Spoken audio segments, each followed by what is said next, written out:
What is up, Jackednnerdy fans? Welcome to my non-spoiler review for the new Ridley Scott Joaquin Phoenix film Napoleon. As always, if you haven't done so already, hit that subscribe button. That way you guys never miss out on a video. And if you do enjoy our content, please make sure you give these videos a thumbs up. It will greatly support the channel. So let's get straight into it with that out of the way. Napoleon. So what I'll do is I'll start by just covering the usual suspects, visual effects, casting, story, all of that, and then I'll give my thoughts and opinions at the end. So, obviously, Ridley Scott, brilliant director, given us, such incredible films like Gladiator and whatnot. Joaquin Phoenix is a world caliber actor. He was a producer on the film as well as the lead.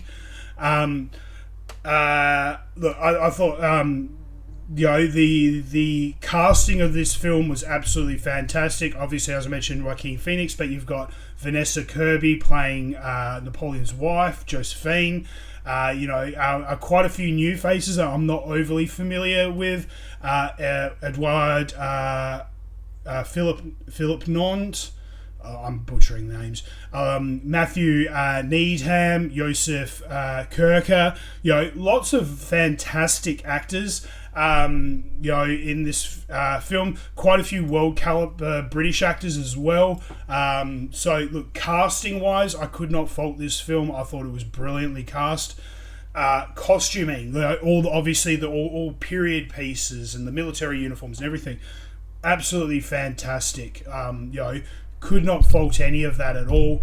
It all, came together brilliantly. The settings, the cinematography and the settings, you got these big, beautiful French palaces and all of that. Basically, I could not fault any of that. All of it was brilliant, and everything kind of sat perfectly. The story itself, obviously you're telling a story about one of the greatest military minds in human history. Napoleon was he was a military tactician. He was I wouldn't say a diplomat, but people say he was a tyrant, this, that and the other. Look, basically historically speaking, he is a massive figure. I don't pretend to know a lot about him. I would actually like to know more about him, and I might do some research myself personally, just to kind of get to know him more. This is a story on one of a massive historical figure. So the movie itself is 2.5 hours long, so it's not a short film. It's you've got to set aside a fair amount of time to watch this film, but they essentially cover over 30 years of his life in 2.5 hours. Now, I don't know about anyone else, but that is a lot of time to cover in 2.5 hours, especially with a person who was, so involved politically in France. He had his own family issues. He was obviously, like I said, heavily military involved. He was involved in conflicts and wars and battles all across Europe. So 30 years is, a very, very big time span. I think this is where the film falls down in my eyes, is because they tried to cover too much in such a small, short period of time. Trying to, as I said, like there's the personal side, the political side, and the military side. I think if they focused on one as the primary focus and then used the other two as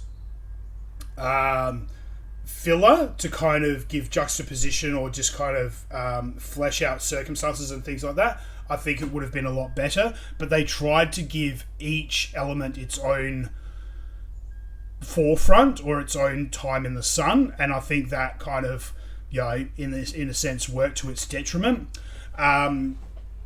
Personally, just going back to the visuals and everything, the battle scenes in this film are fantastically shot. They're absolutely brilliant. The battle that you see in the trailers on top of the ice, it looks great in the trailers, but it doesn't do it justice. Seeing it on the big screen and seeing that whole thing from start to finish was brilliant and really well shot. I think if they had spent more time, I would have liked to have seen more time spent on the military side of things and the battle side of things, and then use the political bit as filler in between. That's what I would have liked to have seen. Then again, they could have done a movie solely focusing on his political and personal life, a bit like what they did in Darkest Hour with the Winston Churchill. They focused very much on his political and then used the personal bit as a bit of a filler. They could have done that with this film as well, and it would have been equally as good. Just me personally, because I'm a history buff, or specifically a war history buff, I would have liked to have seen more focus on the military side of things, and I would have liked to have known more about his military mind, his how he became such a brilliant tactician, what was his thought processes, and how he kind of won these battles. Sorry. So, like I said, from that sense of things, I think it was very much a case of too much to cover in such a short space of time, and I would have liked to have seen a bit more focus and dedication onto one or two aspects as opposed to trying to fit everything in. Like I said, there's the escapades that he did in Egypt and Africa and what have you, and those are skimmed over in the space of not even 5 minutes. The war in Russia, the battles in Russia and what have you, they're only like 10 minutes of the film, not even. But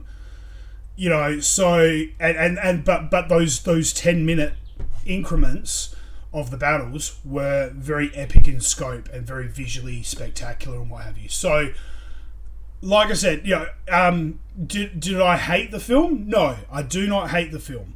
Do I love it? No, I don't.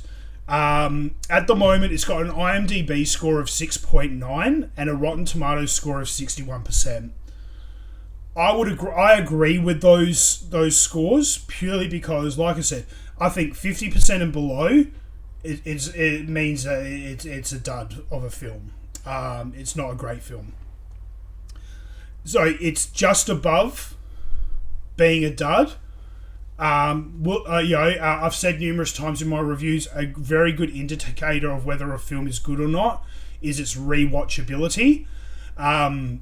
This film, whilst I probably will sit down and watch it again at some point in the future, it's not a film that I'm going to go out of my way to watch again. There are lots of other films that have come out this year that I'd definitely rather watch again several times. But this is definitely not one of them.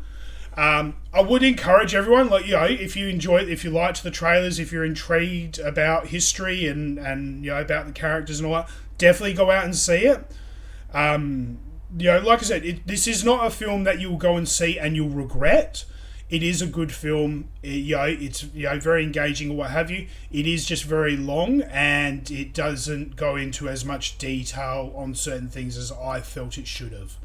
So, hit me up in the comment section below. Let me know your thoughts.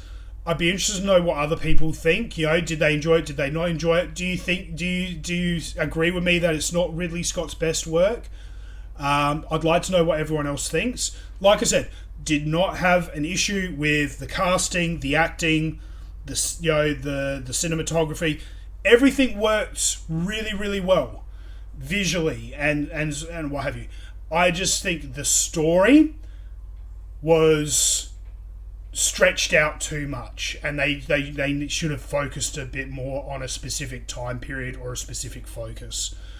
Hit me up in the comment section below. Let me know your thoughts, guys. As always, hit that subscribe button. We got heaps more content coming your way with the lead up to the end of the year.